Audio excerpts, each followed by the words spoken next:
loved ones, they've lost livelihoods, and they're still locked down. They have not seen families in a while. Most people have their families back at home. Some would have normally been maybe traveling monthly or like that, and they have not managed to do this in a long while. Yeah, ngesintu sibili singathi abantu babhekane lobhubhane lolu kakhulu, ikakhulu abangasasebenziyo, labanye nje umuntu uyesaba lokuthi angene emphakathini. Kunjani khonapho nxa sikhangela abantu abadabuka eZimbabwe abahlala kwele South Africa? Bahlulukelwe kakhulu Dube abantu. Kunzima. Kuba nzima kakhulu uma ungumuntu okhutheleyo kodwa ungasakwazi ukuvunyela ukuthi uphumele ngaphandle nawe uyeziphandela. Kuba nzima kakhulu ngoba abantu bevinjelwe emakhaya kwathiwa akekho umuntu ophumayo emsebenzini. Abantu abaningi labo abasebenza ema-restaurant uthola ukuthi lawo ma-restaurant avaliwe. Abantu abasebenza around i-liquor industry bathola ukuthi sokunama-restrictions amaningi, even ngalesi sikhathi kusasenama-curfew.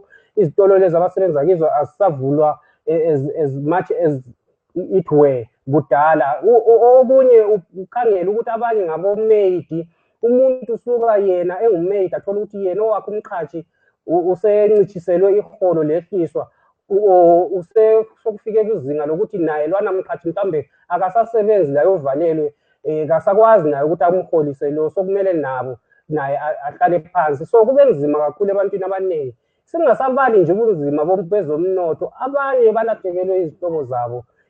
Bekunzima kakhulu. Size sangenela, ngingabalisa umzekeliso othizana nje abantu abangawukhangelela phansi.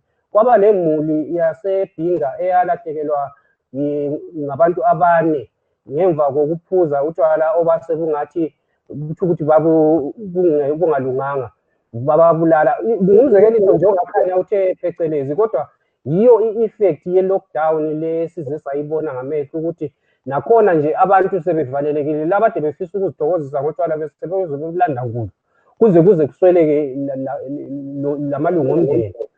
Ukhangele ukuthi umuntu nje even elamaphepha aqondileyo kuba nzima ukuhambisa isidumbu ekhaya nje ngoba kunamaphepha amaningi okumele process.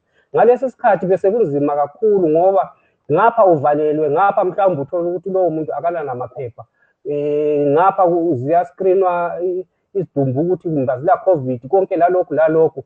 Ngapha nje abanye mhlawumbe abalala amapolisi omasingcwabisane nento ezinjalo, izimali kazisekho. Hayi, kube nzima kakhulu.